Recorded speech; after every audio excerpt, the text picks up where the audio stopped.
क्या आपने कभी सोचा है कि जब कोई ऑडिटर आपकी साइट पे आता है, आप तुरंत थोड़ा टेंशन में क्यों आ जाते हो? रुको, इससे पहले कि आप ये वीडियो स्किप करो, मैं आपको एक ऐसी बात बताता हूँ जो शायद किसी ऑडिटर ने भी आपको कभी नहीं बताई। ऑडिट का असली मकसद आपको पकड़ना नहीं, आपको बचाना है।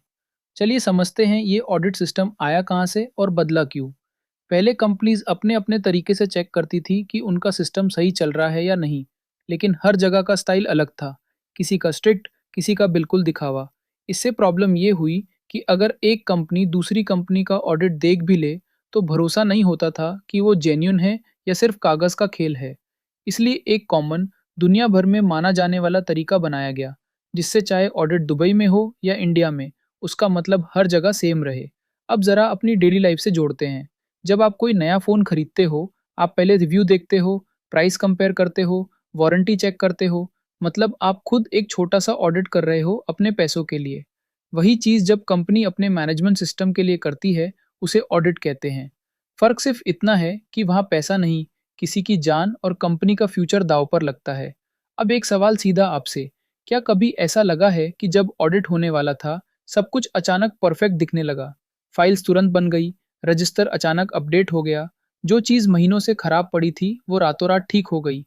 अगर हाँ, तो समझ लीजिए उस दिन ऑडिट अपना असली काम नहीं कर पाया। क्योंकि ऑडिट का पूरा सिस्टम एक चीज़ पर खड़ा है, ऑनेस्टी।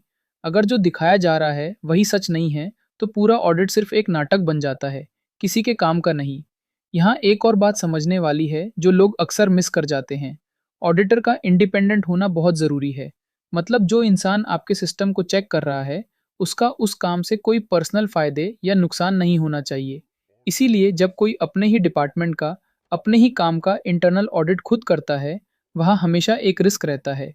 क्योंकि इंसान चाहे ना चाहे, अपनी ही गलती को उतनी सख्ती से नहीं पकड़ता जितनी दूसरे की पकड़ता है। यही वजह है कि असली ऑडिटर को अपने बायस से ऊपर उठना पड़ता है, चाहे वो कितना भी मुश्किल हो। अब सबसे ज़रूरी सवाल, अगर ऑडिट सही तरीके से ना हो, तो अफेक्ट कौन होता है?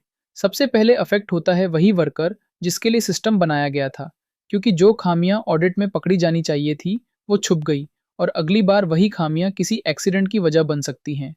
उसके बाद अफेक्ट होती है कंपनी की रेप्यूटेशन। जब कोई बड़ा इंसिडेंट हो जाता है और पता चलता है कि पिछले ऑडिट में सब ओके दिखाया गया था। और सबसे आखिर में अफेक्ट होता है खुद ऑडिटर, जिसका नाम उस रिपोर्ट पर साइन होता है।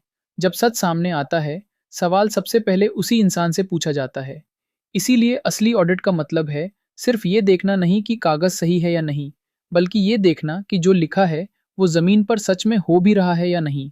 और एक अच्छा ऑडिटर सिर्फ गलती निकाल के चला नहीं जाता, वो ये भी देखता है कि सिस्टम को और बेहतर कैसे बनाया जा सकता है।